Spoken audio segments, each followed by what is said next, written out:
పొన్నం ప్రభాకర్ గారు నేను కూడా కుటుంబ సభ్యుల్లో ఒకనే అన్నాడు. అట్లాగినా అన్నామంటే మంత్రి పదవి మరి ఆ కుటుంబానికి ఇచ్చినట్టే అయిపోయింది అనాల్సి వస్తుంది.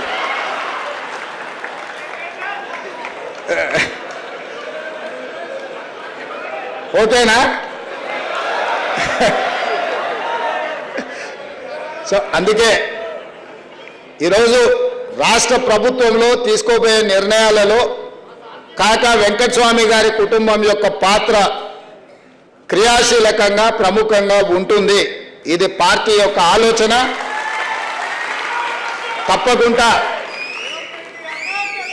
ఆదిలాబాద్ ప్రాంత అభివృద్ధికి తెలంగాణ రాష్ట్రంలో ప్రభుత్వం అమలు చేసే సంక్షేమ అభివృద్ధి కార్యక్రమాలకు వాళ్ళ నుంచి సంపూర్ణమైన సహకారం తీసుకోవడం జరుగుతుంది. వారు ఒక స్ఫూర్తి కాకా వెంకటస్వామి గారు. కాకా వెంకటస్వామి గారికి ఆస్తులకు మాత్రమే వాళ్ళు వారసులు. వారి ఆలోచన విధానానికి పేద ప్రజలకు సేవ చేయాలన్న ఆలోచనకి మనందరం కూడా వారసులమే. వారి ఆలోచనతోని రాష్ట్ర ప్రభుత్వం నడవాలి అనేది నా ఆకాంక్ష. పేదలకు అండగా నిలబడ్డప్పుడే మన పట్ల ప్రజలు సానుభూతి చూపిస్తారు. అందుకే ఈరోజు నేను స్పష్టంగా మూసి పరివాహక ప్రాంతంలో ఉన్న పేదలకు ఒక మాట ఇవ్వదలుచుకున్నా. మిమ్మల్ని ఎవరిని నిర్వాసితులను చేయము, మిమ్మల్ని అనాథలను చేయము. తప్పకుండా మిమ్మల్ని ఆదుకునే విధంగా మీకు ప్రత్యామ్నాయం ఏర్పాట్లు చేసే బాధ్యత రాష్ట్ర ప్రభుత్వం తీసుకుంటుంది. మూసి రివర్ బెడ్లో ఉన్న కష్టాలలో ఇక్కడికి వచ్చి ఆ మూసి మురికిలో దోమలకు అక్కడుండే కాలుష్యమైన వాతావరణంలో కూడా ఉంటున్నారు, నివసిస్తున్నారు. అంటే నిజంగా వాళ్ళు అత్యంత నిరుపేదలు. ఏ ఆదరణ లేక ఏమి చేయాలనో తెలియకనే వాళ్ళు అక్కడ నివసిస్తున్నారు. బఫర్ జోన్లో ఉన్న వాళ్ళు కూడా డబ్బులు ఉన్న వాళ్ళు కాదు, వాళ్ళు పేదవాళ్ళు. అందుకే మూసి రివర్ బెడ్లో ఉన్న వాళ్ళకు కానీ బఫర్ జోన్లో ఉన్న వాళ్ళకు కానీ తప్పకుండా రాష్ట్ర ప్రభుత్వం ప్రత్యామ్నాయం చూపిస్తుంది.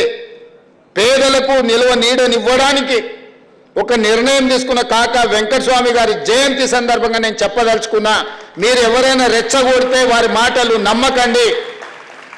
ప్రభుత్వానికి ఒక స్పష్టమైన విధానం ఉంది. ప్రభుత్వం మిమ్మల్ని ఆదుకుంటుంది. వాళ్ళు వీళ్ళు వచ్చి మాటలు చెప్పిన వాళ్ళు వాళ్ళ ఫామ్ హౌస్లను కాపాడుకోవడానికి మిమ్మల్ని ముసుగుగా రక్షణ కవచంగా వాడుకుంటున్నారు తప్ప మీ ప్రయోజనం కోసం కాదు. ఈరోజు ఆ మాట్లాడే వాళ్ళందరికీ నేను సూచన చేస్తున్నా, ఈ పేదలకు ఏం చేద్దామో సలహా ఇవ్వండి. ఇండ్లు ఇద్దామా, ప్రత్యామ్నాయంగా డబ్బులు ఇద్దామా, ప్రత్యామ్నాయంగా వాళ్ళకి ఏమైనా స్థలాలు ఇండ్ల పట్టాలు ఇద్దామా, లేకపోతే హైదరాబాద్ నగరంలో చాలా ప్రభుత్వ జాగాలు ఉన్నాయి, అక్కడ వీళ్ళకి ఏం ప్రత్యామ్నాయం చేద్దామో మీరు సూచన చేయండి. ఏది మాట్లాడినా ప్రత్యామ్నాయం చెప్పరు. అది మాత్రం చేయొద్దు, వీళ్ళని మాత్రం కదిలియొద్దు. ఎక్కడున్నది అక్కడనే ఉండాలి, ఎట్లున్నది గట్లనే ఉండాలి. చెరువులు, వాగులు, మీకు నాలాలు మూసి ఇవన్నీ మూసుకపోతే నీళ్ళు ఎక్కడికి పోతాయి?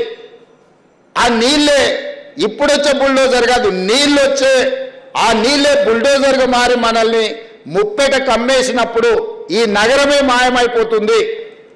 1908లో నిజాం నవాబు ఉన్నప్పుడు వచ్చిన ఉప్పెన వేలాది మంది ప్రాణాలను బలి తీసుకున్నది. అందుకే ఆ రోజుల్లో మోక్షగుండం విశ్వేశ్వరయ్య అని ఒక గొప్ప ఇంజనీర్గా పెట్టి అనంతగిరి కొండల్లో నుంచి బయలుదేరిన మూసా, ఈసా నదులను ఒడిసి పట్టి ఉస్మాన్ సాగర్, హిమాయత్ సాగర్ ప్రాజెక్టులు కట్టి హైదరాబాదు నగరాన్ని గొలుసుకట్టు చెరువులుగా నిర్మించి ఈ హైదరాబాదు నగరాన్ని కమ్మేస్తున్న వరదల్ని, నీటి ప్రమాదాలను 100 సంవత్సరాల క్రితమే నిజాం గుర్తించి వాటిని నిర్మించింది.